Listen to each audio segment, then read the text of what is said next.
Good morning. I'm just going to have a little bit of fun this morning doing some reverse engineering of the summoning. Um, One thing that I've made a ton of progress on has been the development or understanding where the different objects come from, what they all refer to, and in fact, I did a bunch with the VGA drivers recently. However, I'm still stuck on figuring out some of the NPCs. So I'm going to load things up in Ghidra, maybe even load things up in DOSBox and take a look at stuff. Um, Now, one thing I'm going to get started by doing is I have not used this particular computer for reverse engineering in some time. So I'm going to set up my Ghidra 11.2.1 environment. Ghidra is a reverse engineering environment released by the National Security Agency. One thing that it has is a byte or a P code, it's called, interpreter called Slay. One thing that we are going to do here is update that Slay using a new type, or a couple additional entries in order to get syscalls noted. So what I'm doing here is this is a trick that I learned from one of the open issues on Ghidra in the GitHub. And what it is we set up references to syscalls. So anytime the AH register is set to 21 and then the interrupt is called, wait, do I have that right? No, every time interrupt 21H is called, and the AH is is determining which of those gets called. That's a system call in MS-DOS. The summoning, which is the game that I'm going to be working on, also uses a custom interrupt for 60. So what I do with this is I override.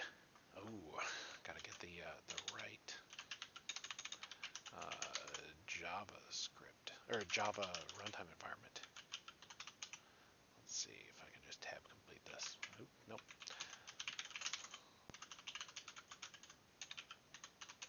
Oops. What I do is, yeah, there we go.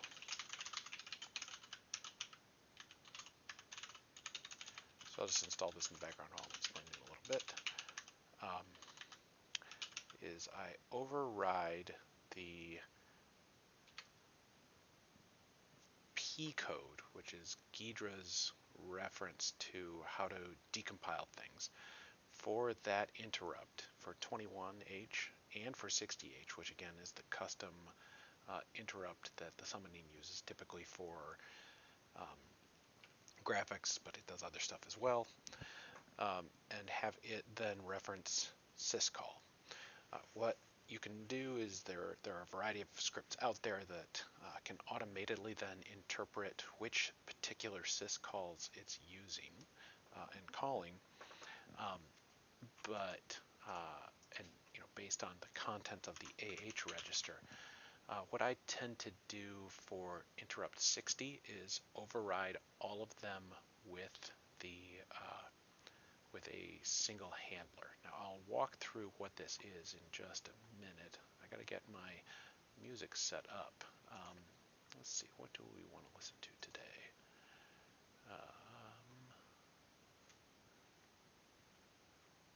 Let's go back to From My Library.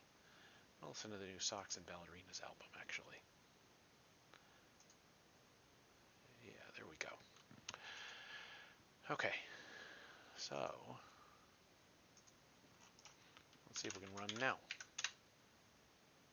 There we go. So we'll load up Ghidra. It's got me agreeing to a license agreement. Looks like the initialization of the new environment takes a minute, so let's close that down. I'm going to open up an active project. this one is the one I want. It's loading it up. Hopefully I don't need any additional plugins that I don't already have.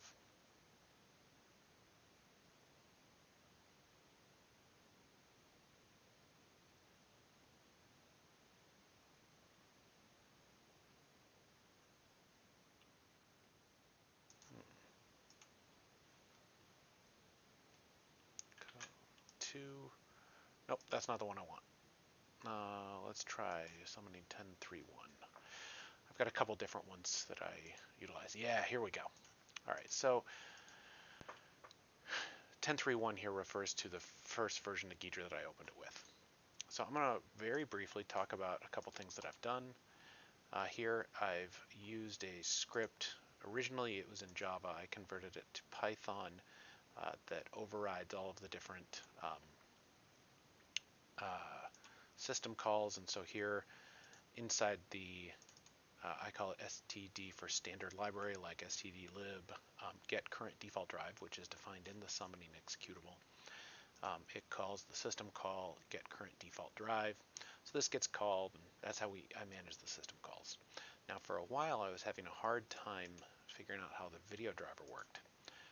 But then what I ended up doing was I loaded in all of the video driver code, which is what the summoning does in the back end anyway, into a different code segment.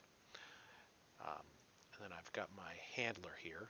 I use jump override tables in order to figure out which routine it calls. And so then basically every time int60 gets called, it calls this with the input value of AH as one of the parameters. And then I've got this overriding here which one to call. So I've gone through and written a bunch of these out and figured out what they, at least sort of figured out what they do. VGA programming is a little bit outside my normal wheelhouse. But for today, what I was hoping to look at, so I was hoping to understand a little bit more about how NPCs are regarded.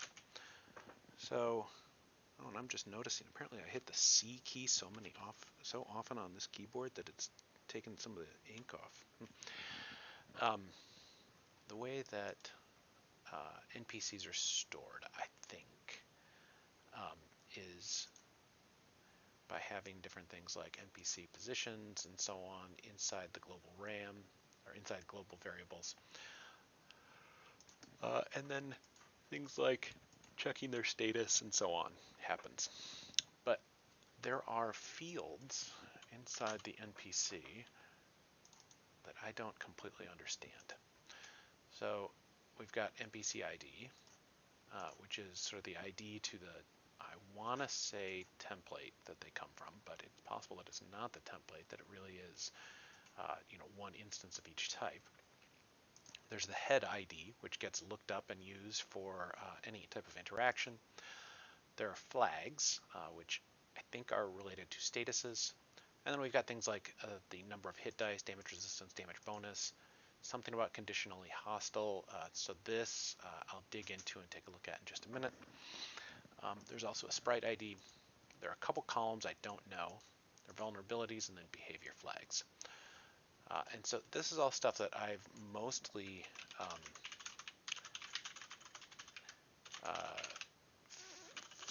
that I've sort of attempted to figure out. I'm going to quick pull up my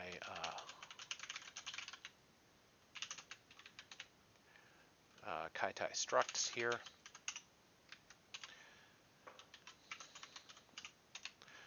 So I think that this maps directly into the file, but I'm not completely sure.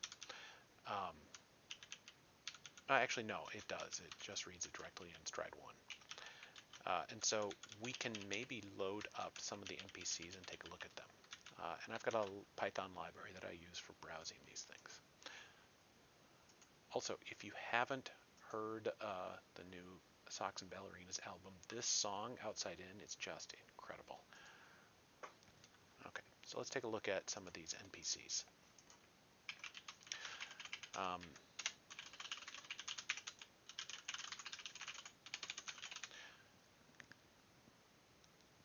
going to quick install my Python library.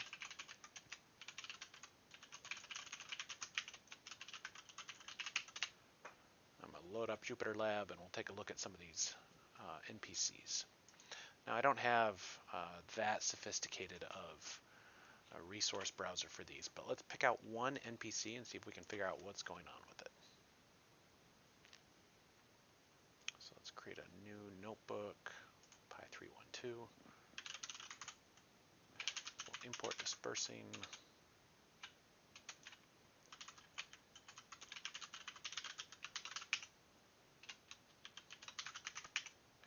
And the way I've got it set up is you provide a path to it. It loads it up. And let's make sure that I've got, so I've got all the NPCs here. So let's take a look at Malachi, who is the first NPC that you interact with. And I'll probably load up the game in a minute. Let's take a look at what Malachi has. So I have the Kaitai struct here as record. But there's also images and so on. Let's take a look at that here. And let's give Malachi a nice name.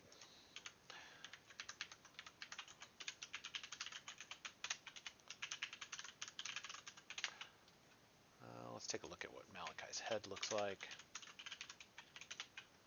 Yep, there's Malachi, just the one sprite.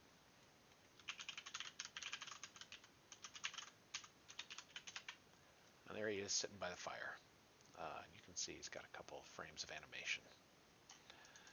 Here I'm using IPyWidgets indirectly to display this stuff.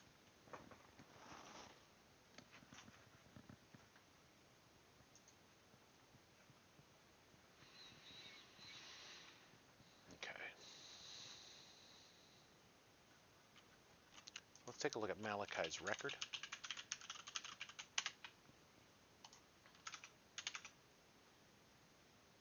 Oh, I haven't regenerated any of that stuff, so let's take a look back over here. We want to see what column 10, 11, and 12 are. So let's see.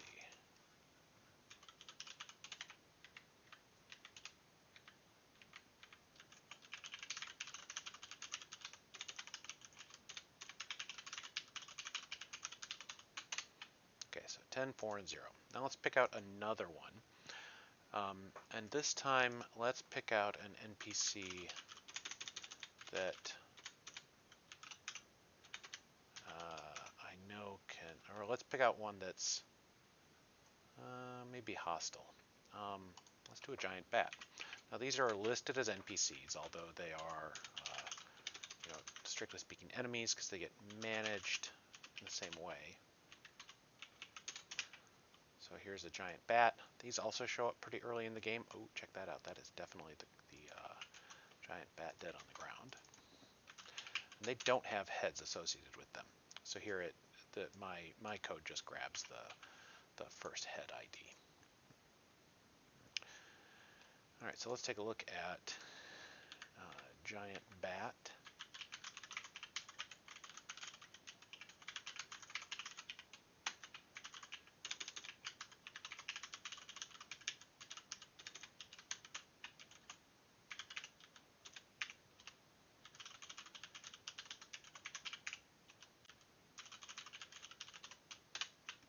(15, 3, and 0).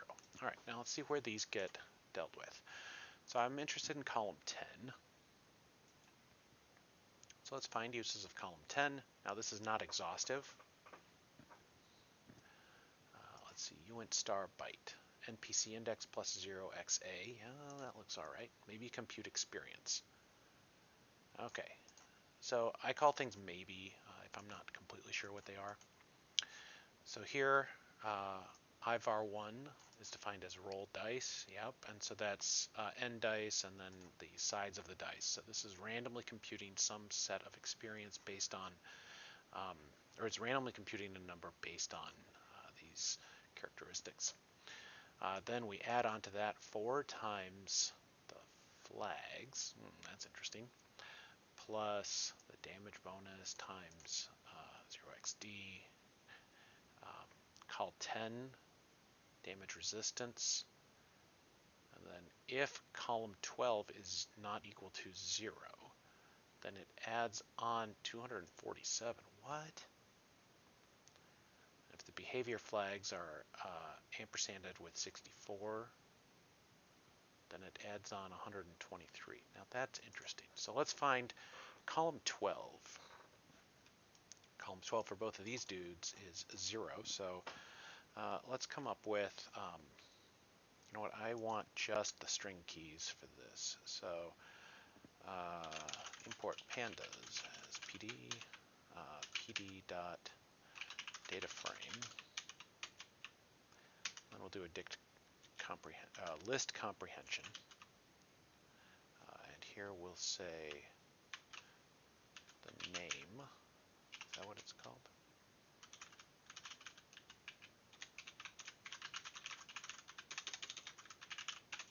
Yeah. Name. So here this will be name. Call 10. Call 11. And I'm pretty sure that I have this type of thing as a function somewhere in my library, but I don't remember what it is.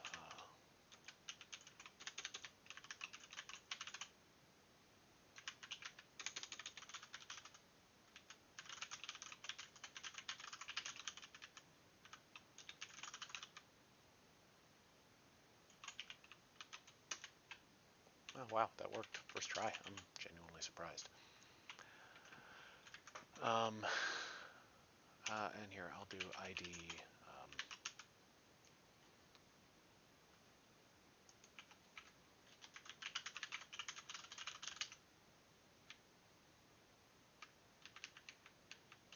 Yeah, NPC ID.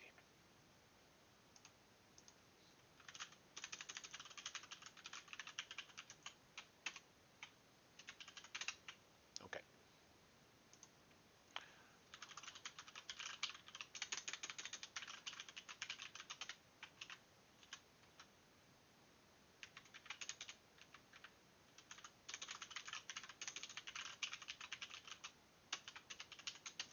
All right, so let's take a look wherever call 12, was that what it was? Yeah, we want to see, what does this mean, that call 12 is not equal to 0? Let's find out.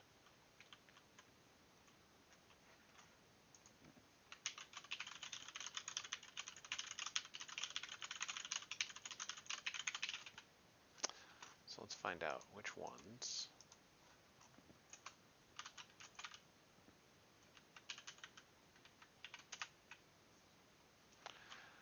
Okay, so here we have these items. So Balthazar, a harpy, a will-o-wisp, a serpent statue. Oh, NPC ID is not equal to 0.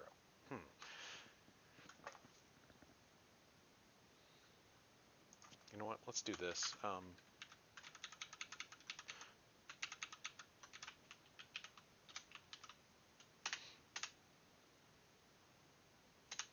There we go. Now the ID is there.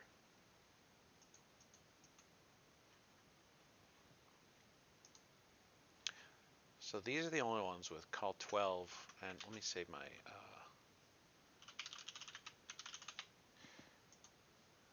now let's see, where else does call 12 get used? Let's see right here. So inside get NPC call, oh, that's call 10, oops. So let's go back over here and take a look at our structure editor. Let's find call 12, find uses of column 12. Looks like not many. This is maybe compute experience, yep. And get NPC call 12.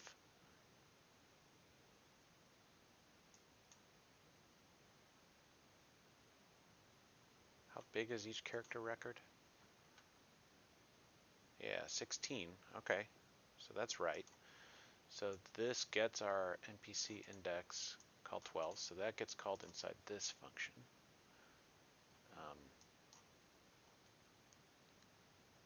So here, if parameter 1, field 12, ampersand 12, or ampersand 1 equals 0. So this is comparing.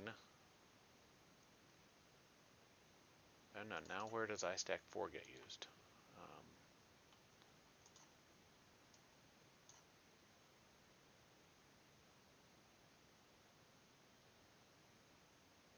I don't see where else it gets used. So iStack4 gets set here. Now, how do I... If it's not equal to 0... So there's some this comes into some kind of randomness, it looks like.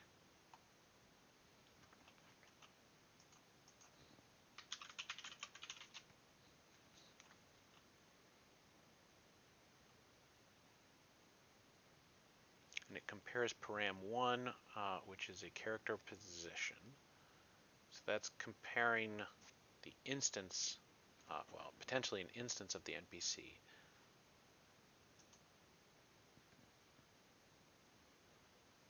Field 19.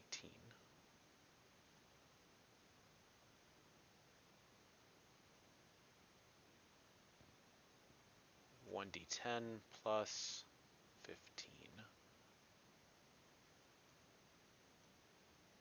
Well, I guess we'll have to figure out how it's related there. So some element of randomness gets added on to field 19. Looks like maybe that's related to spell casting, so we'll take a look at that a little bit later. Are these all, let's see, yeah, you know what, I think these are all magical. Fortunately, we have a little bit of info about this in the clue book. No, it's in the manual.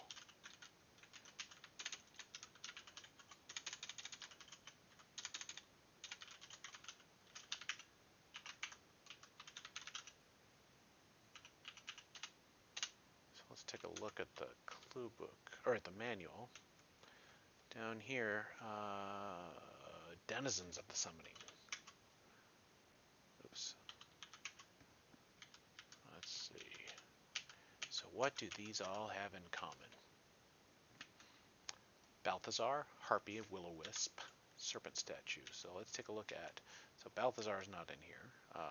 Eel. It has the ability to attack its prey with lightning. Okay. So maybe the eel has that. Now a quote-unquote hag. Hurl lightning bolts. Okay, so it can cast a spell too. Will-O-Wisp.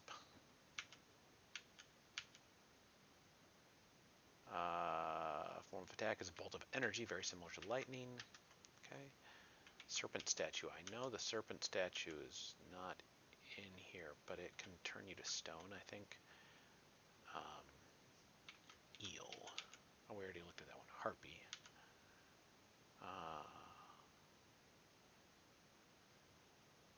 Some sort of projectile weapon. Okay. Now, are these the only ones that can attack via projectile? It might be. Poison Bubble.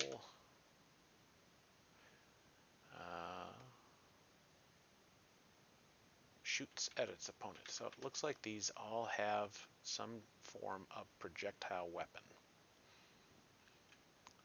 I think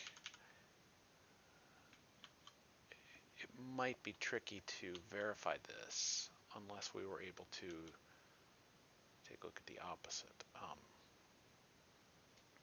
Like find one that isn't listed here that doesn't have a projectile that is in here. Okay, but I think this is a reasonable enough for this assumption. So here, let's rename this one. Maybe projectile. So that index might correspond to a key for a subroutine or something like that. So let's see if we can take a look at any of the other ones and see if it does that anywhere else. So that's inside compute experience, get NPC call 12.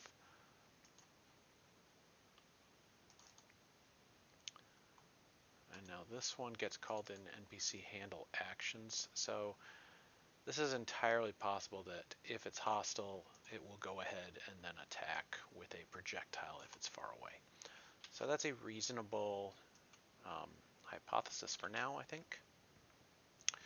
Let's move on to column 11. Let's take a look at all of our distinct values here. df col 11.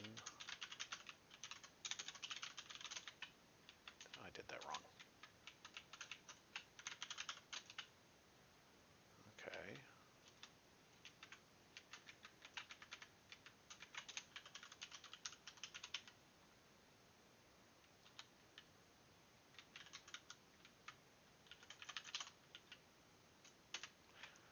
So here, for col 11 is equal to 2, we've got these.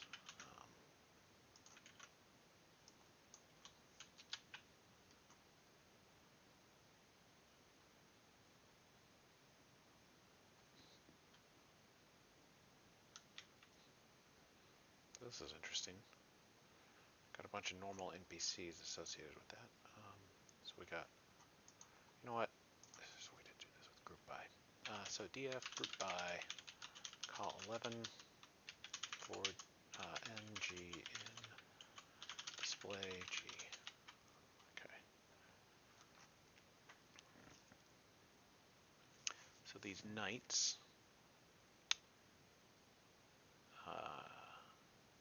Citadel Guard, Messenger, Lars. Who's Lars? Will-o-wisp, Giant Bat, Giant Spider, Assassin, Large Bat, Deadly Guard. And we've got these. Now, some of these don't move. I'm starting to wonder, I think this might be related to motion, but let's find out. Let's find uses of col 11.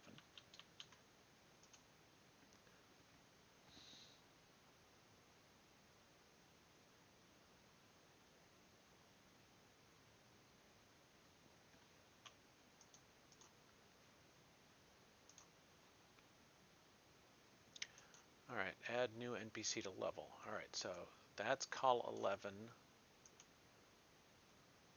Wait, why are we referencing conditionally hostile twice, I wonder?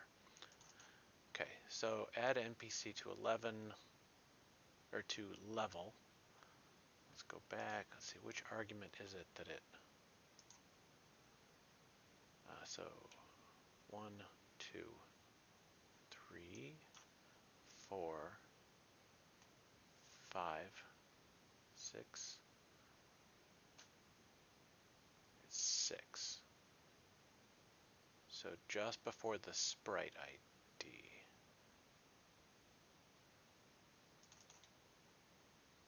Field 14. Okay, so field 14.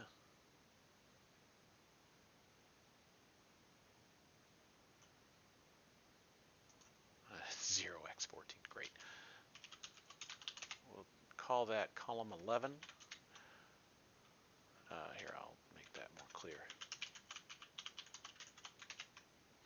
So now let's find all uses of field 14. So this must be something that can change.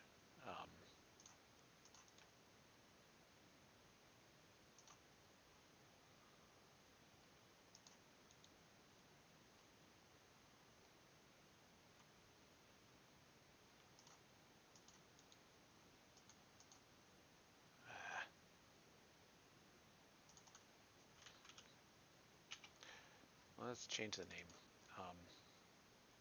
It's not, name field is not editable for undefined byte. What? Let's call it byte then. Okay.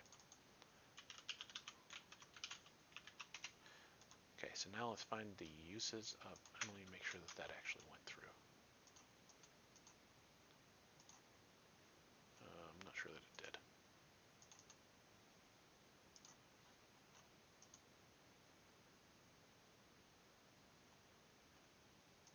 It did not. What?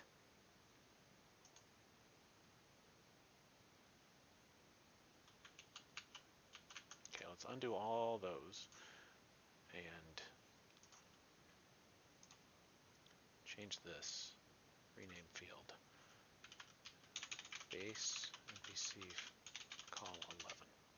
Okay, so now edit the data type, find uses of it. Alright, so here we go.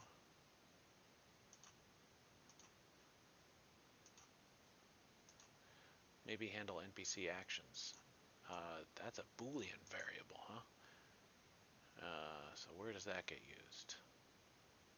Field 10, bvar. No, that doesn't look like I can suss out what it means yet. Add new NPC. Alright, that does.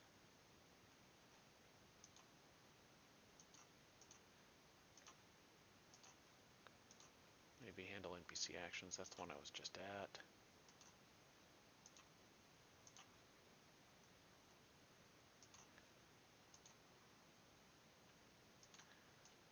Okay, if field 0xd is equal to that, that might be something related to killing the character off. Compute speed offset. Okay, so maybe it's a speed offset. So are the faster ones?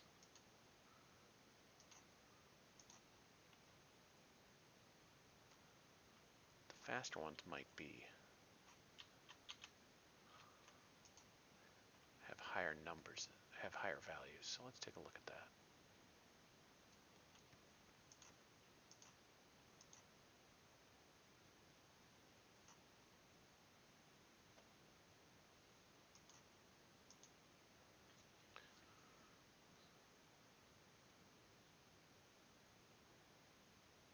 Alright, well, let's take a look at here. Gazer, Serpent Statue, Minotaur, Ghoul, Cyclops, Crustacean, Stone Golem. They all have high values in column 11. Darius, Harpy, Creeper, Giant Spider, these, are they faster? Malachi doesn't move. Maybe this is just the basic value. But here, a dead skeleton, interesting.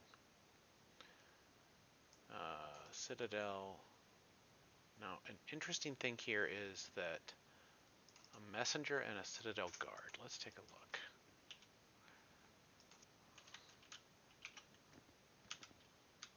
Messengers.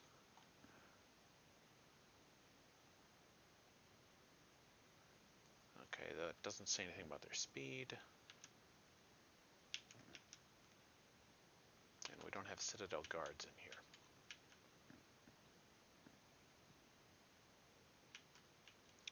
So do any of these mention their speed?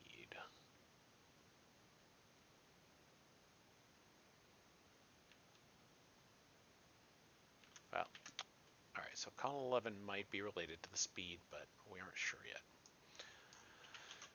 Let's take a look at column 12. Or column 10. Oh, that's interesting. We get a bunch more column 10 differentiation.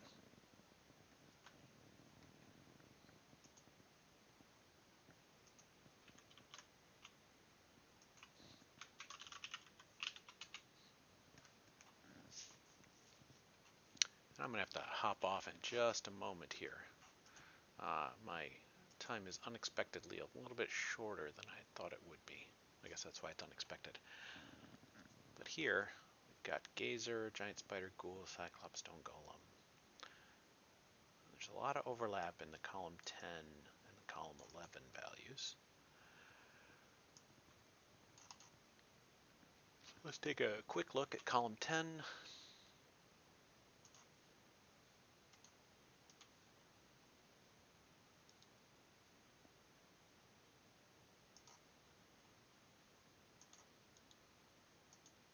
See what uses of it we can find. Only a couple. Compute experience. So column 10 is an experience bonus of some type.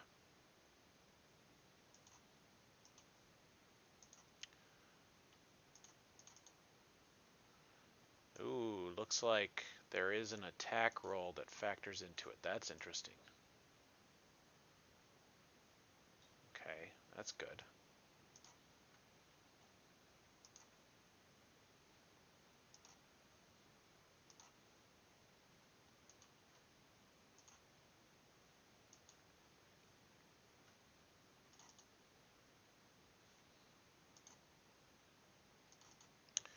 So here, conduct attack. So attack roll. Okay, so it's like an agility offset to the attack roll. Oh, you know what I bet that is? I bet it's a measure of the strength or something. 'Cause there's a lot in here that maps closely onto D&D.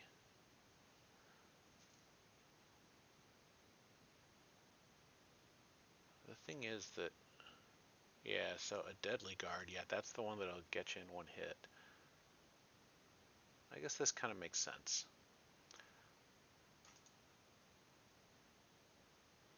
I'm gonna actually go ahead and call this one. The Minotaur doesn't fit.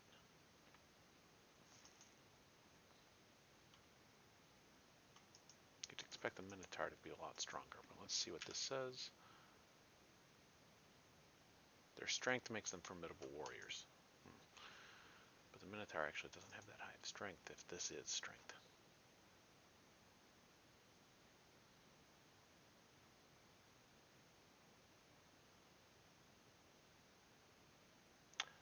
Unless it goes backwards.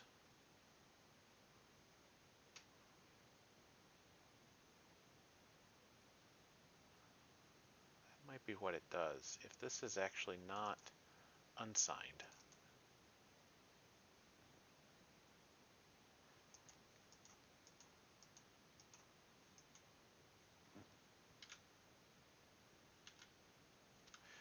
Alright, so I think I'm going to call this one maybe strength. Because, or maybe inverse strength. Because it seems like the lower the stronger, maybe? Maybe.